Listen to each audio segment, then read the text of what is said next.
Khuduthamaga ya tsa maranyane e rotloediwa go netefatsa gore kgolo ya itsholelo ya diragadiwa.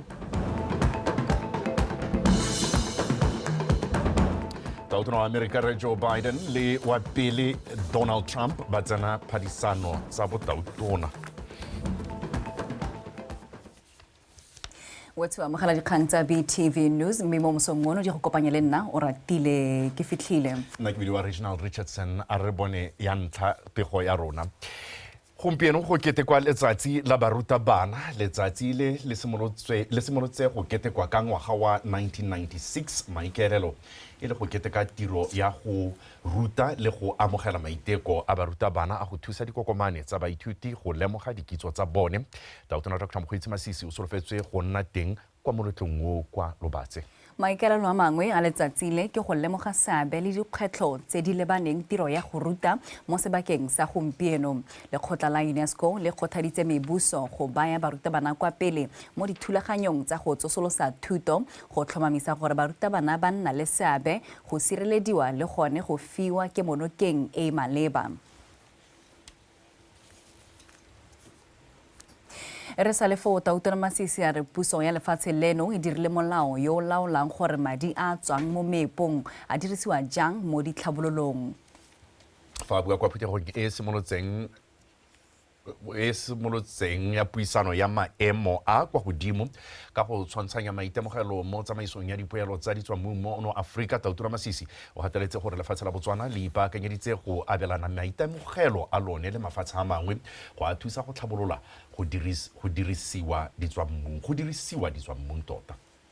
Kwa puisanong ya maemo a kwa godimo e itebagantse le go amogana maitemogelo a go tsamaisa megamo a meepo le ditswammung, lefatshe leno la nna le sebaka sa go bolela polelo ya lone ya ka fa ditaemane di fetotsweng lefatshe leno go tsweng mo go nneng lengwe le a neng a humenegile thata go na lengwe la itsholelo e itsetletseng. Go ne ga gatelelwa gore bontsi jwa maitemogelo a lefatshe leno ke mangwe a mafatshe a ka kwatabololang. As alluded to earlier, Botswana stands as an outlier to a fair portion of what has become a negative global narrative relating to the correlation between endowment with natural resources and the expected development dividend. Botswana stands ready to humbly offer its experience, as we shall at this conference, as one that illustrates that mineral resources, if well managed, have the potential to improve a nation's economic and social development trajectory. Tautona o ne a tlhalosa gape ka fa ditswammung di ka dirisiwang ka teng go rotloetsa ditlhabololo tsa sennaleruri.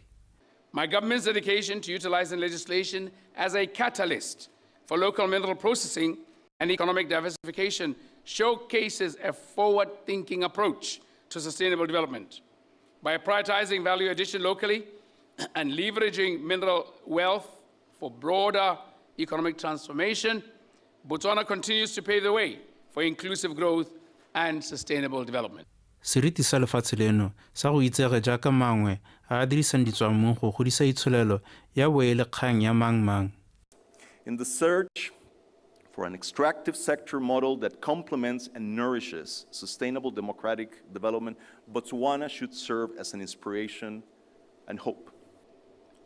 Botswana is renowned for its rich diamond mines and a shining example of how prudent management and good governance of mineral resources can transform a nation's economy and improve the quality of life for its citizens.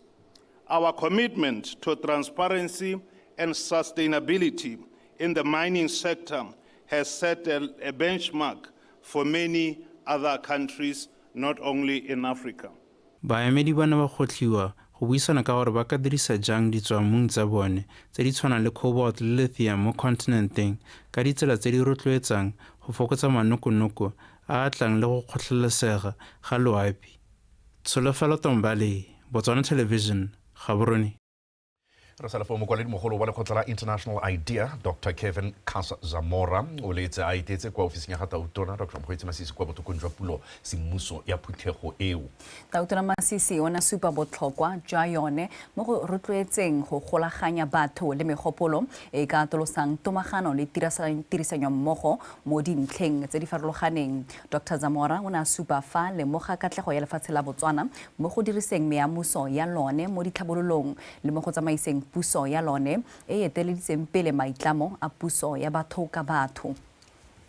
Outside the usual academic documentation that is shared and that which IDEA is known for, this is a practical manifestation of in living those ideas and bringing the thought leaders in this sector together and to share these in a country that has every right to claim to be applying these. The more we can spread these skills, these values, these experiences, the better it will be, for we hope and expect others to borrow a leaf or two from it. And then a network developing out of this should result in deeper collaboration between those institutions, those persons, and countries that would have met in a platform such as this. That IDEA is a platform for countries like Botswana to tell their story, and to share the story of the things that you have been doing very well for the benefit of other countries, and that's what we do. This is not simply a one-off. Yes. That we turn this hopefully into a regular occurrence, bringing in new voices, new themes, because that's the only way, the knowledge accumulates. Mokwaledi mogolo wa ga Tautona mme Emma Pelo Itletse go kgothaditse khuduthamaga ya maranyane ya Digital Transformation Coordination Board go netefatsa gore lenaneo la go godisa itsholano ya lefatshe leno ka maranyane le le beilweng ke Tautona Dr. Mokgweetsi Masisi le a diragadiwa go tlhabolola matshelo a Batswana. Mme Pelo Itletse o ne a bua kwa phuthegong ya khuduthamaga eo e a leng modulasetulo wa yone Maabane mo Gaborone.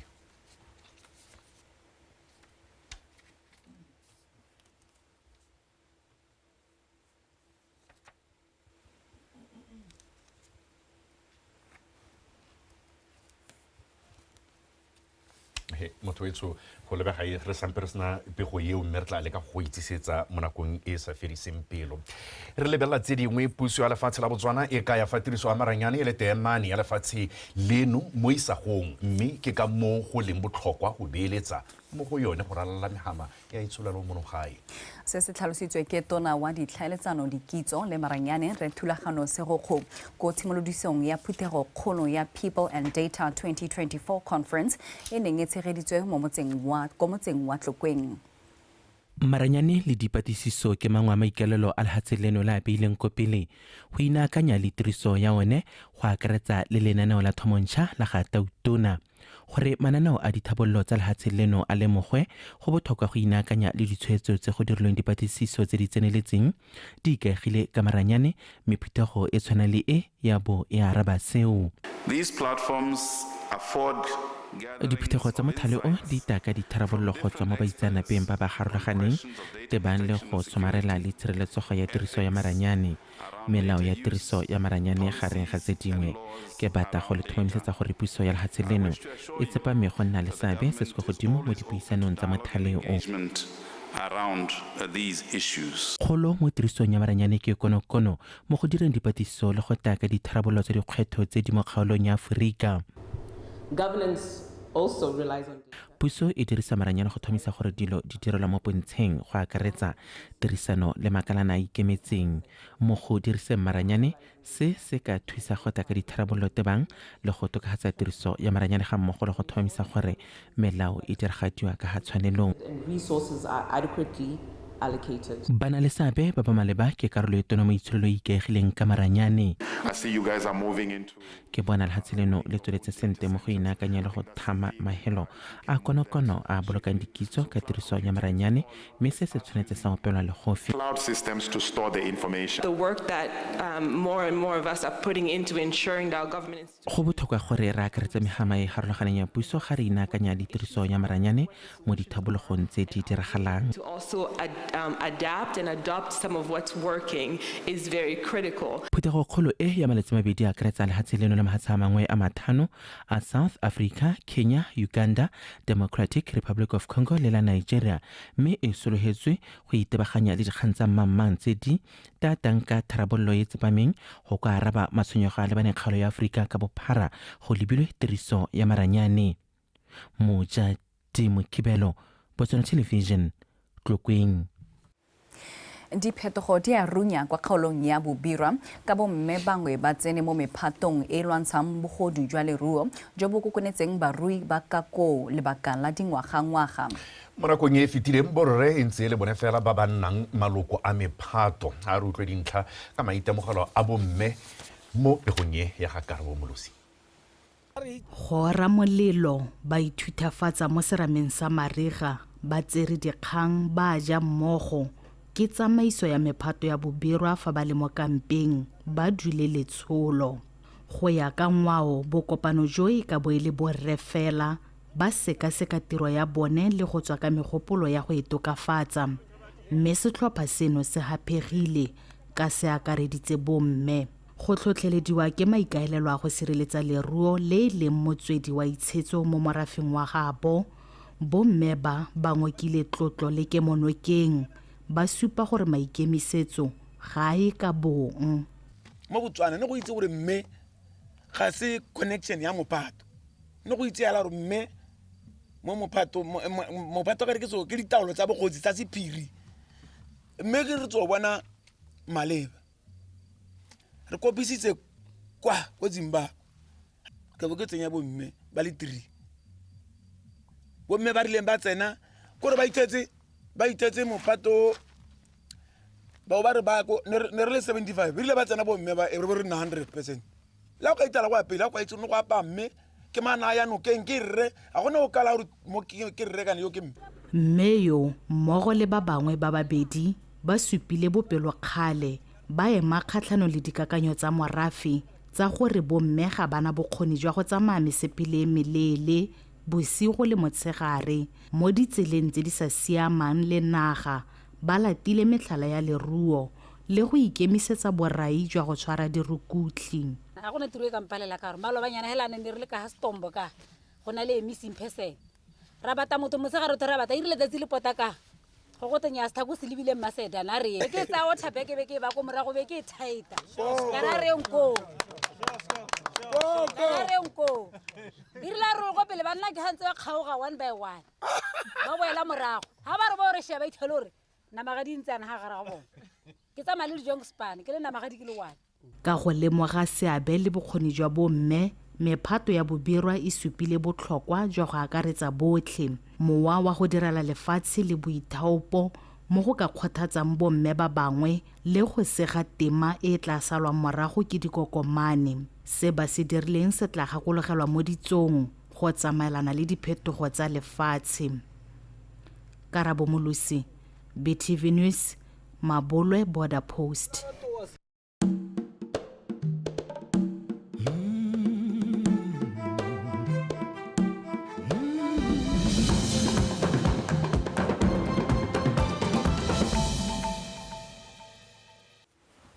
Ntere kgabolelo kwa Amerika mothoetso ko tona wa Amerika Joe Biden le wa pele re Donald Trump ba letse ba phadisana e le la ntlha mo ngangisanong ya ntlha morago ga dingwaga tse 4. Ngangisano eo ya bone ya tota ya bone ke ya ntlha fa isale ya bofelo ka ngwaga wa 2020. Trump o na seka a tsena ikaniso ya ga tautona Biden e bile a ntsa kgala ipaakanyo ya ngangisano ya ga tautona Biden.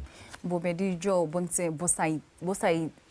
bo sa tseisane molelo go tloga ka ditlhopho tsa ngwaga wa 2020 godimo ga moo ba ntse ba mekamekana le ditsheko jaaka Red Trump ba sa tswa go bona molato wa go ntsha madi a pipa molomo mme a santse a emetse ka tlholo mo dikganyeng tse dingwe tse 4.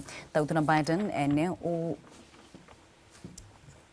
ntse a kangwe ke tsheko ya morwae Hunter yo bone melato e meraro ya tlolomolao. Ngangisano eo e baakanyetsa ditlhopho tse di tlang tsa Ngwanatsele.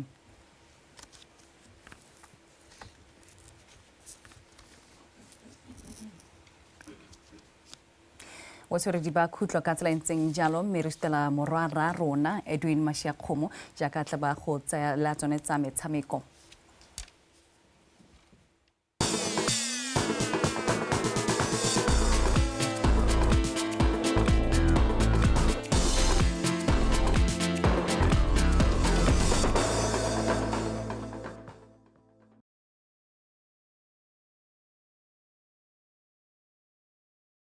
Motho dumela mogala dikgang tsa metshameko ke Edwin Mashiakgomo metsone tsare molaganyi wa lebelo la SETSWANA commemorative half marathon botshelong thaga a re dipaakanyo tsa lebelo leo di tsweletse sentle le katlego ya go phadisana mo go lone e kwa godimo lebelo leo le maikaelelo a lone e leng go tlotla le go ipelela botshelo jwa tautona wa ntlha wa lefatshe leno SETSWANA le rulaganyeditswe go tshwarwa kwa tautona yo a tlholegang teng kwa Serowe ka Matlhatso Tlamelo Montshusi ka pego.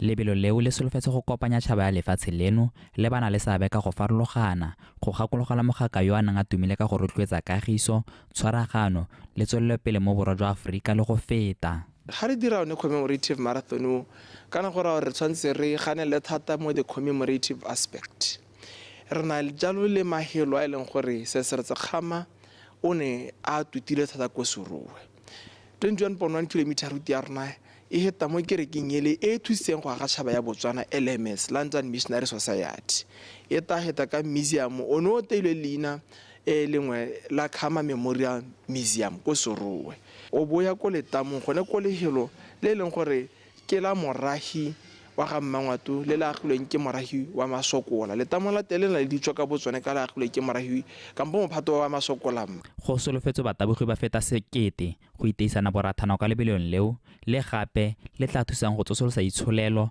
le go bapatsa bojanala jwa motse wa Serowe le metse e mabapi se se ra gore le mahatsothe a utlweletse mokgosi ya gore ko Serowe gona le go celebrate SETSWANA re bua ka mahatsa a ka tshwara lesome a ile gore a se sa ikwadisitse United States of America e tana le baemedi United Kingdom e tana le baemedi Africa borwa e tana le baemedi Mozambique e na le baemedi Kenya e na le baemedi ke mahatsa a leng gore ha re ka letedisa ka mothala bo Lesotho SETSWANA o nile le tomagano ya baeteledipele go sireletsa seriti sa lehatshe lotlhe la Botswana seriti sa Sadeke seriti sa Africa le lehatshe lotlhe ka kakaretso. Lebelo leo le kgaogantshwa ka dikarolo tse tharo e leng ya mammanya 21.1 kilometers 10 kilometers le la 5 kilometers lebelo la 21.1 kilometers la go simolodisiwa ke tautona Dr. Mokgweetsi Masisi a patilwe ke mohumagadi wa gagwe Neo Masisi le mookamedi wa Halfway Toyota Ryan Gorobla mothusa tautona Reslam Batswakwane le mookamedi wa Orange Botswana Mennene Meiga ba simolosa la 10 kilometers fa tona wa ofisi ya ga tautona Reka Bomorwaeng le Kgosi Serogola Seretse ba ya go tlhagolela la 5 kilometers go tla nna gape le lebelo la 10 kilometers le le tla phadisanelwang ke bana le bogole bafenyi ba 21.1 kilometers mo go borre le bomme ba ya go neelwa 20,000 pula fa mo go la 10 kilometers ba tla lebogiwa ka 10,000 pula mme mo go la 5 kilometers ba tla bona 5,000 pula madi otlhe a tla abelwang bafenyi botlhe a akanyediwa go 375,000 pula Tlamelo Montshusi BTV Sport Gaborone. Setlhopha sa liki ya Botswana Premier sa VTM se ikgogetse morago mo bolokong jwa Botswana Premier League ka ntlha ya dikgwetlho tsa letlhoko la madi le didirisiwa ba Melekoma ka pego. Setlhopha sa VTMSC se tsere tshwetso ya go emisa go tsaya karolo mo mererong ya tsa kgwele ya dinao mme ka jalo setlhopha se tla se tseye karolo mo pakeng ya 2024-2025 ya Botswana Premier League. Go ya ka mookamedi wa setlhopha Vincent Mafuta letlhoka la ditlamelo bogolo jang madi go bakile gore go nne bokete thata go tsaya karolo mo metshamekong ya maemo a ligi e kwa godimo ya Botswana Premier. The current atmosphere and dynamics of local seemo le selebego sa kgwele ya dinao mono gae se re supegeditse gore se re neng re leka go se aga se thata mo nakong eno go tsamaisa setlhopha mo liging ya Premier go tlhoka ditlamelo le ditshenyegelo tse di ka kgonwang ke ditlhopha tse di tsenang mo seatleng fela. Unfortunately, only a few clubs can afford that. le ntse setlhopha se kgonne go fetsa mo maemong a barataro mo pakeng e sa tswang go fela ya ligi ba tsere tshwetso e go sireletsa seriti sa bone le sa kgwele ya dinao ga mmogo le go supa lerato la bone mo motshamekong. Football is known. Kgwele ya dinao e itsewe e le motshameko o montle mme bontle bo ka seke bo bona ga go nang le tlhorontsho mme bo ka bonwa ga go nang le tekatekano le tolamo mo melawaneng e e tsamaisang. About the rise of the underdog. E re lentswe setlhopha se santse se ise se phatlaladiwe go santse go emetse ba ba ka itshupang fa ba na le kgatlhego ya go se reka. Mo nakong eno VTM e tsweletse ka go buisana le batshameki le maloko a setlhopha go rarabolola isago ya bone. Ga re ise re rekisa maemo a rona a ligi ya Premier fela re eme jalo go tsena mo dipuisanong le ope fela yo ka kgatlhegelang go reka maemo ao. Status. Go ya pele VTM ba re ba ikaelela go bereke mo go tlhabololeng kgwele ya dinao go tswa kwa moding ka go bereka le bana ba ba dingwaga tse di kwa tlase le go ba fa lefelo le le faphegileng la kgwele ya dinao. Ntle le dikgwetlho tse ba tsamaileng mo go tsone gone mme fela ba ithutile go le gontsi mo nakong ya bone go Botswana Premier League segolo jang itshireletso ya batshameki le tsa botsogo. Bamelekoma BTV Sport Gaborone. Mo metshamekong e tsweletseng ya Hollywood Bets COSAFA setlhopha sa Zimbabwe se fentse sa Comoros ka nno e lengwe go lefela mo motshamekong wa Group B. No ya ga Michael Tapera ya motshameko o tsamaile metsotso e le 53 e ne etse the Warriors dintlha tsotlhe tsa motshameko a re bone dintlha tsa kgolo tsa motshameko o. The space for the ball over the top. It's a good one. But men there to deny the crossing ability now. Man plays, then the ball into the near post. Oh, it's a lovely chance. Beautifully brought home then by Zimbabwe. It's Tapera who sneaks in ahead of the defender and caps off for spin. A great start to the second half for Zimbabwe. Well built and well constructed, and it was just on one side. And that flick. C'est passé, on a pris un but d'inattention. Mais après, bon, comment ça s'appelle Zimbabwe, c'est une grande équipe. Comment c'est une petite équipe? Vous avez vu l'arbitrage, comment ça s'est passé. Et là, il a beaucoup avantagé le Zimbabwe que les Comores. Il y a eu un coup franc indirect et un autre coup franc du gardien qui a fait, comment ça s'appelle, qui a plongé. Et après, bon. setlhopha sa Comoros se se botlana mo sa Zimbabwe mmeditšhe tsa motshwara diphala le tsone di re beile ka fa moseng le fa go ntse jalo re tla tswelela le kgaisano ga se bokhutlho jwa botshelo. Referee, I think that the referee omit many faults and it caused us many. We were disadvantaged in this game, and I think that even the goalkeeper he employed a lot of tactics to gain time. So I think that we are not satisfied, obviously, but we will not abandon. We will continue for the second match. It was a very good afternoon for us. I think the opposition gave us opportunity to change things. I think they also gave us a lot of respect. But overall, I think in terms of talent, we were better. We were so much better. We were so much organized.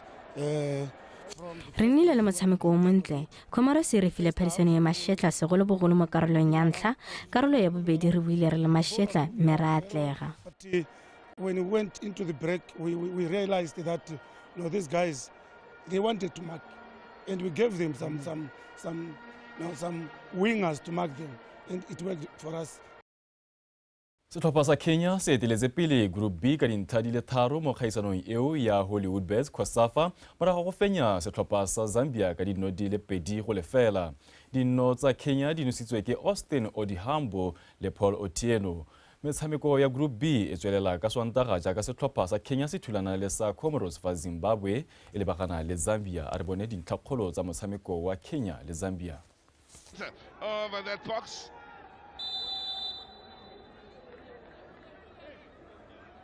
There's Atieno, sends the keeper the wrong way, and it's Kenya, the invitees, that get off to the flying start here.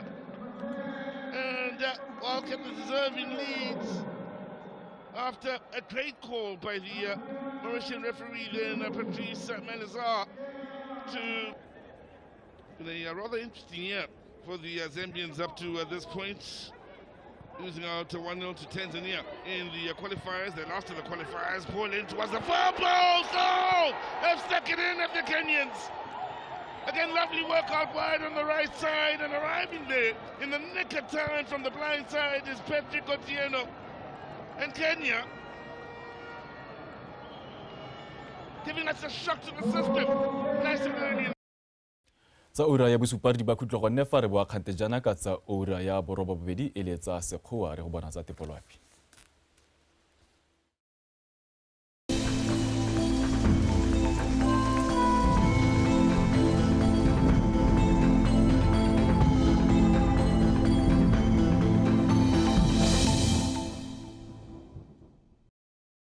re lebella mo letsatsing la botlhano gone re sologetse gore go bo go thibile ko dikgaolong tse di ko le gare le bokone bothaba ka kgonagalo ya pula ya mesarasarane fa mo mafelong a mangwe gone re sologetse gore go bo go thibile ka bontlhabongwe mo maphakeleng gone re sologetse gore kgaolo tsa lefatshe leno ka bontsi go bo go ikutwatsa go le mololo ka selekanyo sa bohera bobedi ko tshane bohera bongwe ko veda lesome le bobedi ko mahalape le ko qadi fa mo tshokologong gone re sologetse go ikutwatsa go le tsididi ko ganzi kgalagadi borwa bothaba kgateng kweneng le gare le bokone bothaba ka selekanyo sa lesome le bosupa go eng ko masome a mabedi le motso fa ko nghabe le tšhobe gone re sologetse go ikutwatsa go le mololo ka selekanyo sa masome a mabedi le boraro go eng ko masome a mabedi le bothano ko borwa bothaba kgateng le kweneng ka mafelo a beke re sologetse go bo go thibile ka bonthabongwe mo tshokologong gone go ikutwatsa go le tsididi ka letsatsi la matlhatso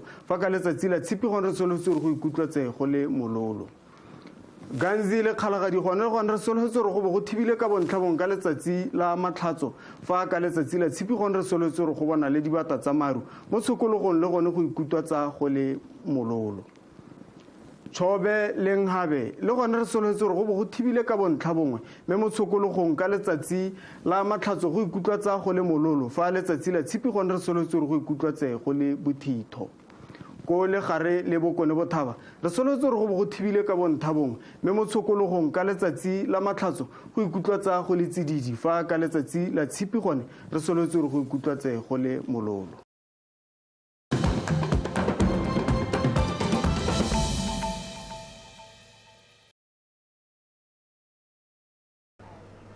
So re hagampieko yaanong ke kopela gore just feel free to share your experiences and again to learn how you can solve your challenges ko lapeng ko sekolong ko tirong mo di businesseng tsa rona ka go harologana hela yalo